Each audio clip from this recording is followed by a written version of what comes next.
Аллах Таала ырызкыны кантип берет? Бисмиллахир-рахманир-рахим. Жер жүзүндөгү жаныбарлардын бардыгынын ырызкысын Аллах Таала берет.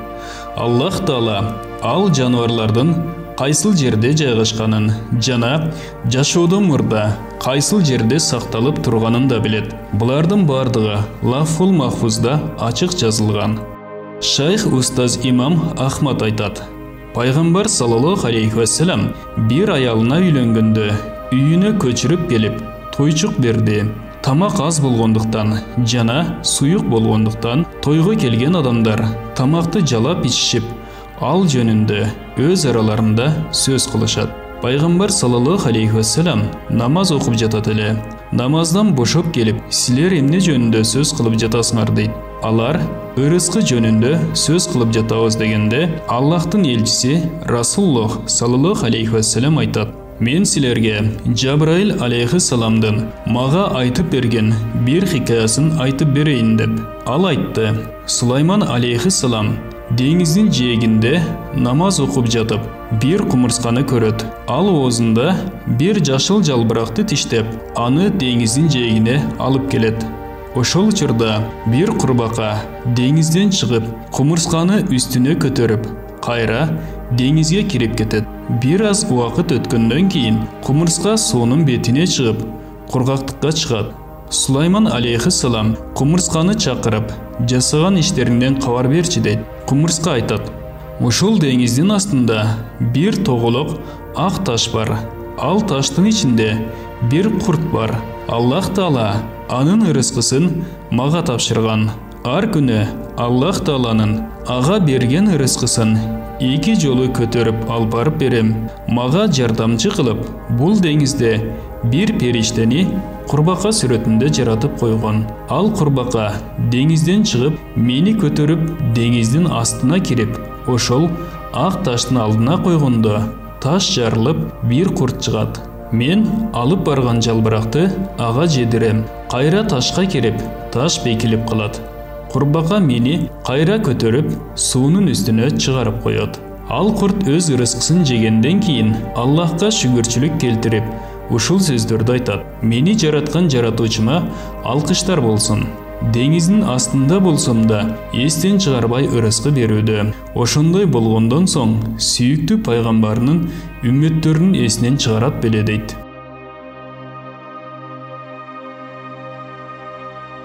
Имам Захиди кайда болсоң Аллах ырызкыңды берет деген сөздү жана сен ырызкыны издегенде эле ырызкы да сени издейт деген сөздү аныктоо үчүн бир тоого чыгып, тоодон бир үңкүр таап, үңкүрдүн төрүнө кирип жатып, мен ушул жерде күтүп жата беремин.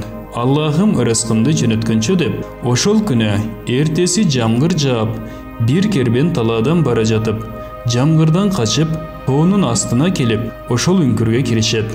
Үңкүрдүн ичиндеги кишини көрүшүп, салам беришет. Ал киши жооп бербейт. Бул киши сууктан муздап калган окшойт деп, алдына отун топтоп, от жагышып, жылытса деле сүйлөбөйт. Ачка калса керек деп, астына дасторкон жазып, азык түлүктөрүн коюп жегин десе, ал киши эчтеке жебейт. Отко суюк тамак жасап, ич десе деле ичпейт. Көп күндөрдөн бери ачка калып, тиштери карышып катып калган окшойт деп, эки киши туруп, бычак менен тиштеринин арасына салып, оозун ачып, оозуна тамак куйганда, ал киши күлүп жиберет. Кербенчилер бул кишинин абалына таң калып, сен жиндисиңби дешет. Имам Захиди айтат: Жок, мен жинди эмесмин. Мен өзүмдү сынап жаткан элем. Раббим ырызкымды кандай берет экен деп. Ал эми аны кайкын билдим. Аллах Таала бардык пенделерин ырызкысын берет экен. Кайда болсо да, кандай болсо да. Ибрахим бин Ниадхам Балх шаарынын падышасы болгон. Ал тообасына келип, ыйманы күчөп, падышачылыкта үй бүлөсүн, мал мүлкүн таштап, Меккеге кетет. Анын ушундай кылуусуна себеби, бир күн мергенчиликке чыгып, тоодон тоого чыгып, түш оогондо курсагы ачып, астына дасторкон жазып, азык түлүгүнөн жейин деп турганда, бир куш келип, дасторкондон бир бөлүк нанды алып учуп кетет. Ибрахим Адхам аны көрүп, атына минип, ал куштун артынан бара берет. Ал куш тоонун артына учуп барып жоголуп кетет. Ибрахим аткам тоонун артына өтүп, кушту издеп жүрүп, көзү бир кишиге түшөт. Ал кишинин алдына барганда куш учуп кетет. Ал киши буту колу байланган, чалкасынан жаткан экен. Ибрахим аткам атынан түшүп, ал кишинин буту колун чечип, анын абалынан сурайт. Ал киши айтат: "Мен соодагерчилик менен иштейт элем. Ушул келгенимде жол тосор каракчылар мени кармап, мал мүлкүмдү тартып алып, буту колумду байлап коюп, таштап кетишти. 7 күндөн бери бир куш тумшугуна бир бөлүк нан алып келип, көкүрөгүмө олтуруп, нанды оозума салып жедирип коет. Аллахка шүгүрчүлүк кылам. 7 күндөн бери мени ушул жерде ачка калтырбай, ырыскымды жеткирип турат." Ибрахим аткам ал кишини атына учкаштырып, айылга жеткирип коет. Ибрахим аткам ал кишини көргөндөн кийин тобосуна келип, падышалыгын, мал мүлкүн, үй бүлөсүн таштап, кымбат баалуу кийимдерин чечип, эски кийимдерин кийип, кулдарын азат кылып, жерлерин вакфка коюп, колуна таяк кармап, азык түлүк албастан, улоого минбестен Аллах Таалага тобегел кылып, Меккеге жөнөп кетет. Хотамул Асам айтат: тобокел 4 түрдө болот. Биринчи, элге тобокел кылуу. Экинчи, мал мүлкүнө тобокел кылуу. Үчүнчү, жаратуучуга тобокел кылуу. Элге тобокел кылуучу айтат: баланча аман болсо, бийликте турса, мага кайгы гам жок дейт.